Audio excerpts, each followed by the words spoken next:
Primeira epístola de João, capítulo 1, vamos ler do versículo 5 até o versículo 7, que nos diz assim: e esta é a mensagem que dele ouvimos e vos anunciamos, que Deus é luz e não há nele treva nenhuma. O que disse aí, irmãos? Que Deus é o quê?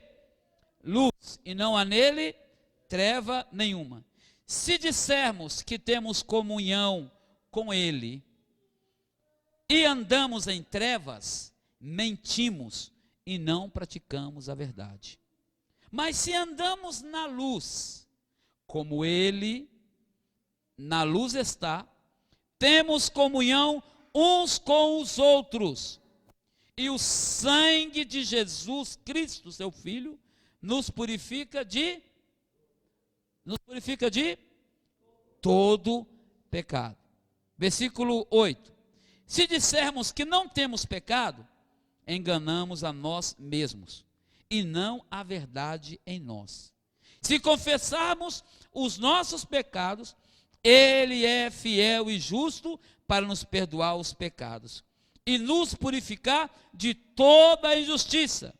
Se dissermos que não pecamos, fazemo-lo mentiroso, e a sua palavra não está em nós. Amém? Vocês sabem que João, ele escreve essas 3 epístolas, né, já quase no final da sua vida, já no primeiro século do cristianismo, lá para o ano 90, alguns dizem do ano 85 até o ano 95, já a igreja já estava avançando, né, por quase 90 anos. Aquela igreja que nasce em Jerusalém, mas não fica somente em Jerusalém, aquela igreja que avança, não é, por toda a Judéia, que avança por Samaria e que avança pelos confins da terra, os fines terrae, né, que os lugares mais distantes aonde eles puderam chegar, esta igreja do primeiro século ela avança. Mas no momento que essa igreja cresce, também surgem falsos mestres ou falsos ensinadores que começam a ensinar, não é? Não sobre esta salvação que nós falamos, a salvação que provém dessa graça, sacrifício de Jesus, mas começam a ensinar mais sobre as obras do que sobre a fé. E esses falsos mestres, muitos deles, não é, começam a permitir que muitos irmãos, ou permitir que na igreja neotestamentária, aquela igreja primitiva, não é, a igreja do Novo Testamento, a igreja de Atos, que naquela igreja introduzissem ensinos e doutrinas que não era conforme a doutrina dos apóstolos. E por isso muitos irmãos, né, a gente fala dessa igreja apóstata depois do 3º século, né, a igreja depois que o cristianismo passa a ser uma religião do império, né? Agora é aquela igreja que está avançando, mas a igreja ela começa a apostatar da fé ou abandonar a fé muito antes do 3º século, já no primeiro século. Por isso que João, ele quer que aquela igreja, né, que já tem já mais de 80 anos, não é? Ele quer que aquela igreja mais de 50 anos, não é? Porque foi no ano 85. Então a igreja nasce aí a partir do ano 33, né, 34 da era cristã, então mais de 50 anos.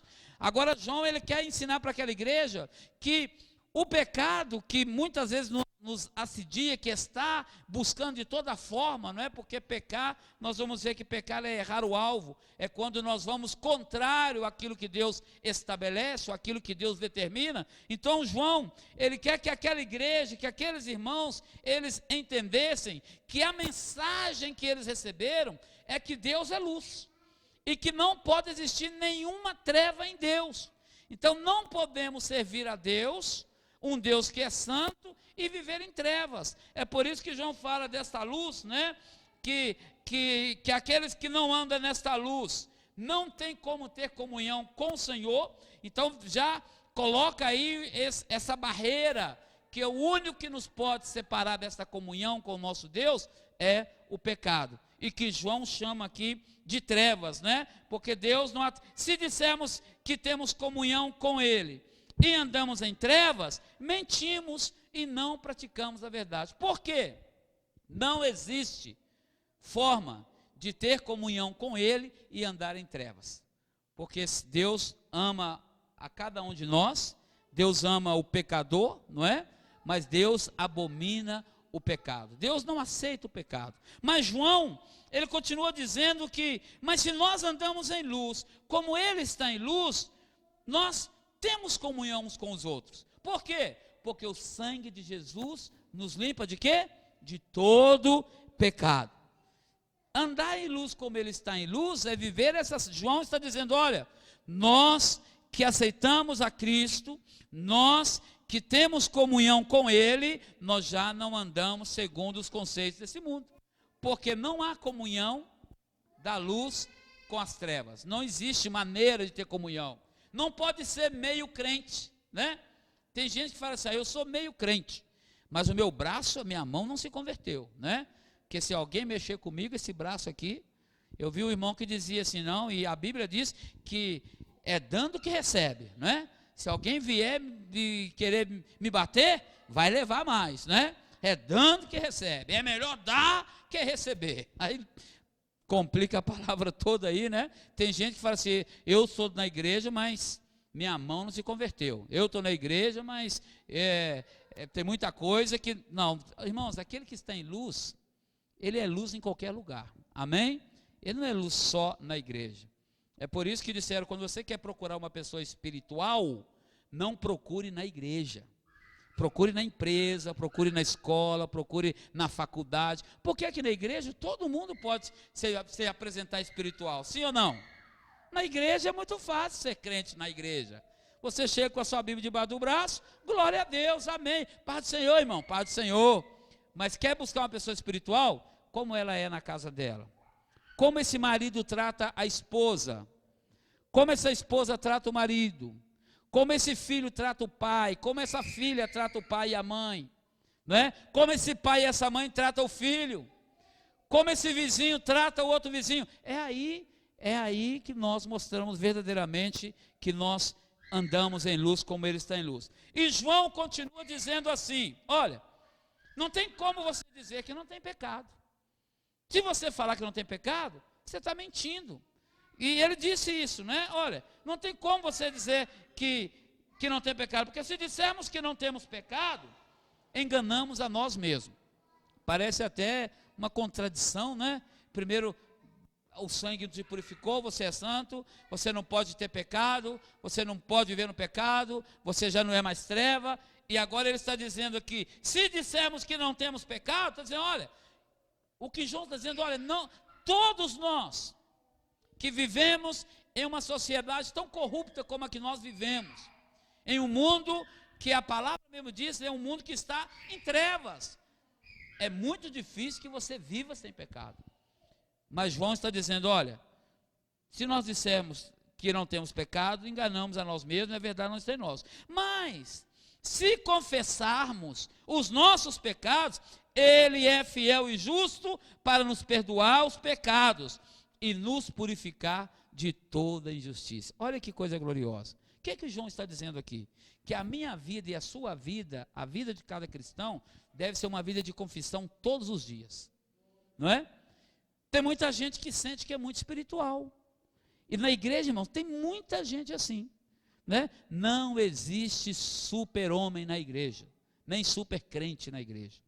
Não existe ninguém. É por isso que a Bíblia não me permite condenar ninguém. É por isso que a Bíblia não me permite apontar o dedo para ninguém. E Jesus deu esse exemplo com a mulher samaritana, com aquela mulher pecadora, não é? A mulher que todos queriam apedrejá-la, sim ou não? Todos queriam. Todos estavam ali dispostos a apedrejar por causa ou por conta de um pecado. E Jesus vê cada um deles, olha, tudo bem. A lei diz assim, apesar que Jesus não estava vendo o adúltero, não é? Só a adúltera, porque uma lei machista, né? usar uma palavra mais cristã aqui, né? Essa cultura patriarcal, né? Que o homem não está errado nunca, né? Mas pega a mulher culpada, todos querendo apedrejar, que eles estavam apedrejando, por quê? Devido a uma desobediência. E Jesus falou, tudo bem, vocês querem fazer, querem cumprir a lei? Podem apedrejar, pode apedrejar até matar, mas só vai poder jogar pedra aquele que não tem pecado. O que aconteceu, irmão Carlos? O que aconteceu, irmão Adilson? O que aconteceu, pastor Toninho? O que aconteceu? Todos, olha, João falou isso. A Bíblia, irmão, nem o Senhor não nos dá autoridade a nenhum de nós de apontar o dedo para ninguém. Quem somos nós para apontar o dedo para alguém e dizer, tá pecando, né? É por isso que a Bíblia manda nós tirarmos primeiro a trave que está no nosso olho. Não é verdade? Não é primeiro tirar o que está em nós? Primeiro olhar para nós mesmos? Porque nenhum de nós tem o direito de acusar a ninguém. Porque o único que pode perdoar e justificar é só Jesus. Amém? E João fala isso, mas para você receber esse perdão, você tem que confessar, não é? Irmãos, e confessar, tem muita gente, eu sei que isso vai causar até uma polêmica aí, não é? Mas você deve confessar o seu pecado primeiro para Jesus, amém? Porque só Ele tem poder para perdoar, é só Ele que tem poder para perdoar. E é isso que o João falou, confessar os nossos pecados aqui para quem? Ele está falando, é de Jesus. Aquilo que te acusa, né? Pastor, mas eu fui lá no supermercado, abri um iogurte, tomei, joguei fora, depois cheguei em casa e não paguei, mas falei, isso é normal, todo mundo faz isso, né? Não é normal, não é? A sua mente pode ter certeza, no momento, falar, poxa vida, não devia ter feito isso. Senhor, tem misericórdia de mim. Imagina, você vir para o pastor, eu fui lá no mercado, peguei um iogurte, tomei e não paguei. Não, confessa para o Senhor, porque Ele é fiel e justo para perdoar todo pecado. Amém, irmãos? Estamos entendendo? Vamos ver um pouquinho sobre o que é o pecado. Entendendo aí, o primeiro disso, que a marciologia, que é a doutrina do pecado, a primeira pergunta que a gente faz é o que é pecado, né? Então, de todas as palavras que nós encontramos, tanto no grego como no hebraico, só tem um significado, né? O que é pecado? Perguntou Billy Graham, e ele mesmo responde: pecado é a quebra da lei moral. Porque todos nós temos quebrado os 10 mandamentos. Olha, quem poderia dizer aqui, né, que tem algo na lei, e não apenas falando do decálogo, né, dos 10 mandamentos, mas da lei de Deus, a lei explícita, a lei da palavra, que é a palavra, quantos nós podemos dizer assim, não, eu obedeço a palavra 100%. Tem alguém que pode dizer isso aqui? Porque se você pode dizer isso aqui, você não é humano, você é um anjo, né? Ou uma anja que está aqui, né? E a resposta dessa quebra de lei aqui, né? E a definição, qualquer que comete pecado também transgride a lei, porque o pecado é transgressão da lei. Olha o que João mesmo disse no capítulo 3, no versículo 4. É transgressão da lei. Então, desobediência à lei. Desobediência àquilo que Deus determina. Mas o pecado, é por isso que o pecado na amartiologia, quando a gente estuda a doutrina do pecado, a gente chega à conclusão que pecado é errar o alvo. O que é isso? Deus põe um norte, né? Deus nos indica o caminho. Deus fala por onde você deve ir, que forma você deve fazer. Mas quantas vezes Deus manda nós irmos para a direita e nós vamos para a esquerda? É verdade isso, irmão? Sim ou não?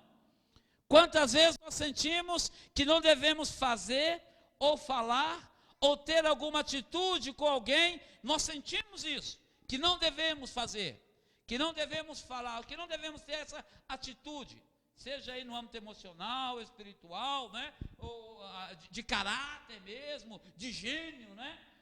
Quantos crentes hoje, irmãos, que pode parecer muito crente, mas em casa, com os filhos, com o cônjuge, eu sei que aqui não tem desse, tá, irmãos? Por isso que eu estou falando com liberdade, né? Sei que aqui todo mundo é bom pai, é boa mãe, é bom filho, né? é bom vizinho, é bom crente, glória a Deus. Quem diz aleluia? Amém, né? Mas essa definição de errar o alvo, né? Quando a definição da palavra, né? Essa palavra amartia, né? Que sugere errar o alvo ou desviar-se do rumo. Deus determina o ponto certo, não é? Todo mundo sabe que não podemos mentir, não é verdade? Mas quantas pessoas às vezes, né? Por uma coisa tão insignificante, peca com a mentira. Mas é pecado mentir, sim ou não? Então, Deus nos ensina a falar a verdade. Ou a Bíblia nos ensina a mentir? Mentir é enganar, não é?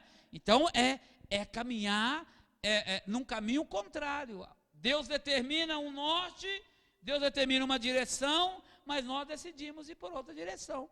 Mas quantas pessoas que ainda cometendo, eu estou falando sobre mentira, que pode ser algo assim que uma pessoa, às vezes até inconscientemente. Tem gente, irmão, que é tão mentiroso que ele mesmo acredita na mentira dele, né?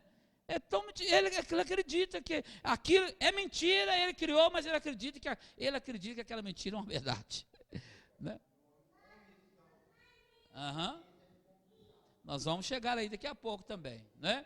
Então, olha aí, errar o alvo. Quando você fala de errar o alvo, né, nós temos aqui, o alvo está aqui, o que é santo, como nós lemos agora, porque Deus é santo e não há trevas em Deus, não é? Então nós só podemos ter comunhão com esse Deus santo. Quando eu digo comunhão, irmão, está falando desse relacionamento, não é? É comunhão mesmo, é papai, não é? Você sentir esse amor de pai, você como filho, essa comunhão de poder falar com ele, e você ter a certeza que ele te ouve, mas ele também fala e você ouve, né? Não é apenas um decálogo, né? É um diálogo, você e Deus. Então, olha, mas todas essas coisas aqui, o alvo é esse, é amor, é justiça, é verdade, né? Porque a santidade de Deus está aqui. Mas quantas vezes nós erramos o alvo aqui, porque permitimos o egoísmo, permitimos a injustiça, permitimos a mentira, permitimos o ódio. Eu nem gosto muito dessa palavra aqui, mas eu já tratei de assuntos em casos de igreja, de irmãos que odiavam os próprios irmãos. Pessoas na igreja que não conversavam com outra. Que não, com fulano, ó, nós vamos fazer um trabalho aqui, então vai ser você e você. Não, com fulano não tem jeito não. Mas por quê? Nós, camarada, não gosta de ver nem de ver, né? Menos trabalhar. Mas como isso? Eu sei que aqui não acontece isso, né? Mas tem crente, irmãos, que tem inimigo dentro da igreja e fala que vai para o céu, né? Está errando o alvo, está indo para um caminho contrário àquilo que Deus determinou. Se o sangue de Jesus nos purificou, então nós temos comunhão uns com os outros. Não importa. Ah, mas é porque fulano não me trata bem, é porque fulano não conversa, é que fulano não gosta de mim. Irmãos, isso não pode ser uma barreira para que você não trate as pessoas, ou não converse com as pessoas, ou não tenha diálogo com as pessoas. Nem todo mundo, nós não vamos agradar a todos mesmo, não é? Mas imagina, eu não vou conversar com o irmão Adilson, porque o irmão Adilson não gosta de mim, né? Eu não vou nem dar a parte do seu irmão Adilson, porque é por isso que cada cristão tem que fazer a diferença nessa geração. Amém? Isso é pessoal. Eu gostava muito de algo que o pastor Anselmo falava. O pastor Anselmo falava assim, olha, o crente, irmãos, é como aquela água que você coloca dentro de uma garrafa bem fechada e joga ela lá no Rio Arruda, né?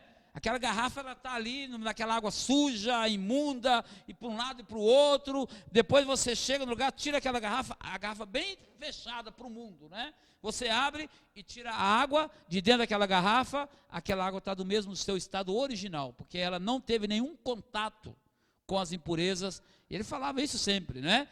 Então, o cristão, ele pode viver numa sociedade, como o seu está dizendo, corrupta, mal, vivendo esse último tempo, né? Essa última dispensação, que qualquer momento a igreja pode ser arrebatada, mas de forma pessoal, cada um de forma pessoal, nós temos que manter essa santidade, independente de onde nós estamos, não é? Porque a pessoa falar assim, eu vou andar de qualquer jeito, porque todo mundo anda de qualquer jeito. Não, olha, não é por aí, não é? Não vou ser parte de nenhum projeto da igreja, nem de nada, porque todo mundo é desanimado também.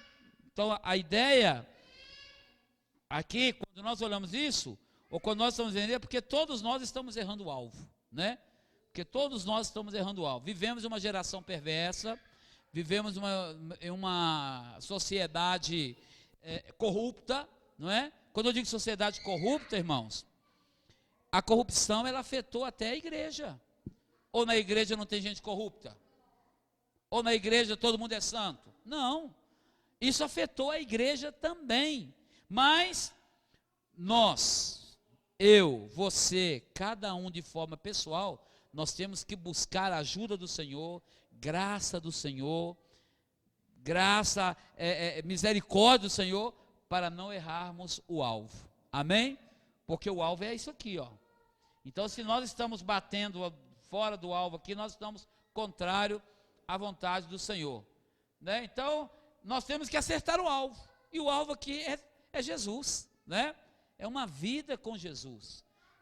Uma vida com Jesus faz a diferença em meio de uma sociedade corrupta.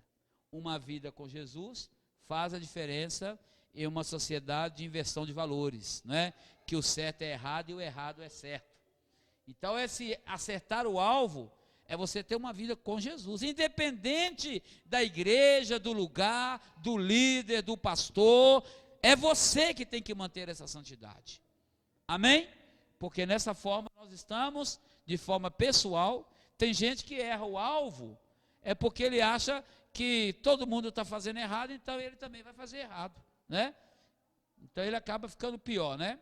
Olha o que Paulo escreve aos Filipenses: prossigo para o alvo, pelo prêmio da soberana vocação de Deus em Cristo Jesus. Então, prosseguir para o alvo é saber que, quando nós estamos em um caminho equivocado, em um caminho errado, contrário àquilo que Deus determina, nós não estamos indo em direção a Deus, né? Porque o caminho que estamos trilhando é contrário àquilo que Deus determina. Mas quando nós prosseguimos aqui, como Paulo escreve, para o alvo, pelo prêmio da soberana vocação, porque todos nós fomos chamados para essa salvação tão grande, não é? Então, a etimologia da palavra pecado, irmãos, no Antigo Testamento, nós temos aqui no hebraico, né? As palavras mais comuns que se usa lá no hebraico para designar pecado é atá, ahon, petcha e ra. Todas essas palavras aqui têm o mesmo significado: errar o alvo, pegar um caminho contrário, pegar um desvio, ir por um caminho errado. Então todas as palavras têm o mesmo significado. No Novo Testamento, aqui no grego, nós temos também as palavras mais conhecidas, que é amartia, não é? Por isso que é amartiologia, estudo sobre o pecado, né? Então, amartia, parabases, anomia e adíquia. Todas essas palavras também, o sentido de todas elas é o mesmo. O sentido de todas as palavras é errar o alvo. Por que errar o alvo? Porque Deus já colocou um caminho. Porque o Senhor já falou que Ele é o caminho, não é? Pois Jesus disse: eu sou o caminho, João 14,6, a verdade e a vida. Então o alvo é Jesus. Quer andar para um caminho certo? É Jesus. Quer conhecer a verdade? É Jesus. Quer prosseguir até chegar ao prêmio, né? A coroação? É Jesus. Então o alvo aí é Jesus. Quando nós caminhamos contrário à palavra, estamos caminhando contrário àquilo que Jesus determina para cada um de nós, né? Então aqui, ó, a origem do pecado, em relação a Deus, Deus não pode pecar, e no entanto o plano de Deus precisaria ter incluído a permissão para a entrada do pecado no mundo, já que desde a eternidade incluía um Salvador. Nós já estudamos isso aqui em soteriologia, não é? Ou seja, Se Deus já, a salvação está desenhada, projetada antes da fundação do mundo, então Deus permite que o pecado seja introduzido na terra. E esse pecado sendo introduzido na terra, quer dizer que todos nós, toda a raça humana está propícia a este pecado, porque o pecado está introduzido. Então, com relação a Deus, Deus permite. Em relação a Satanás, o pecado foi achado em Satanás, quando Satanás se rebela contra Deus. Então, olha, só para a gente entender, como Deus não peca, então o pecado introduzido por Satanás, então a fonte de pecado, a fonte da desobediência, aquilo que João chama de trevas, né? Aquele que conhece a luz, anda na luz, não anda em trevas. Então Satanás aqui é essa treva. O pecado é introduzido por ele, não é? Essa afirmação é o mais próximo que a Bíblia chega de uma indicação da origem do pecado. Então nós temos aqui, em relação aos anjos, alguns deles seguiram a Satanás em seu pecado. Em relação ao homem, o pecado originou-se no Éden. Então olha, nós temos aqui Deus projetando salvação. Então automaticamente, se a salvação já é um projeto de Deus, antes da fundação do mundo, então Deus permite que esse pecado seja introduzido. Deus já sabia desse pecado sendo introduzido por meio de Satanás. Os anjos também entram, né? Desobedecem, e aqui o pecado originando lá, introduzido por Satanás, mas o homem aceitando esse pecado. Então o pecado é introduzido, contrário à vontade de Deus, contrário ao que Deus determina, mas ao mesmo tempo que existe, né, que esse pecado aqui, há essa permissão do pecado, Deus também, como o pecado foi introduzido por um homem, né, ou o pecado aí através de Adão, Deus também por meio de Jesus, ele provê para nós a salvação. Amém? Nós vamos parar por aqui, para a gente dar um tempinho maior aí para os jovens, mas que a gente possa entender que o nosso Deus, irmãos, ele é um Deus santo e ele está buscando verdadeiros adoradores que o adorem em espírito e em verdade. Não tem como servir a dois senhores, não é? Mas nós temos a garantia dada pelo Senhor, e a palavra, né, também nos exorta sobre isso, que da mesma forma que o pecado ele é introduzido, da mesma forma também o sangue de Jesus nos limpa e nos purifica de todo pecado. Então não existe pecado que o Senhor não possa perdoar. Amém? Não existe pecado que o Senhor não possa perdoar. Então tudo aquilo que nos acusa, seja na nossa maneira de ser, nossa maneira de reagir, a nossa maneira de tratar as pessoas, a nossa maneira de nos portar na empresa onde você trabalha, ou na escola onde você estuda, ou na sociedade, ou com seus vizinhos, não erre o alvo. Lembre sempre que o seu alvo é Jesus. Amém?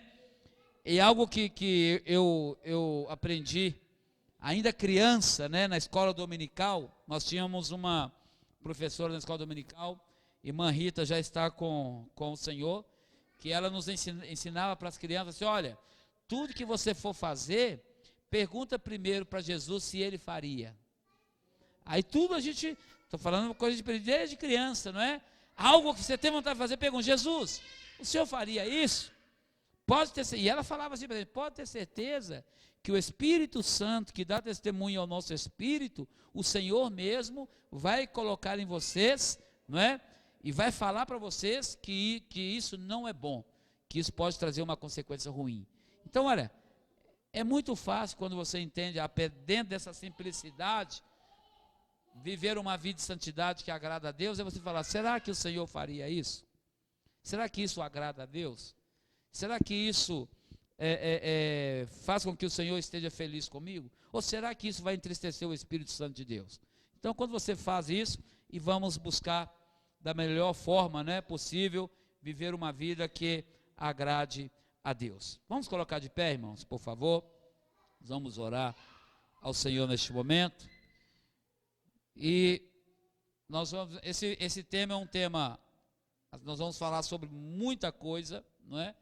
Então talvez a gente fique até bastante tempo, isso aqui é apenas uma introdução, mas só para a gente entender que o que Deus tem preparado para nós é muito mais do que aquilo que nós pensamos, amém? Mas viver uma vida agradável a Deus, conviver como irmãos, como família, né? Somos uma igreja pequena, não é?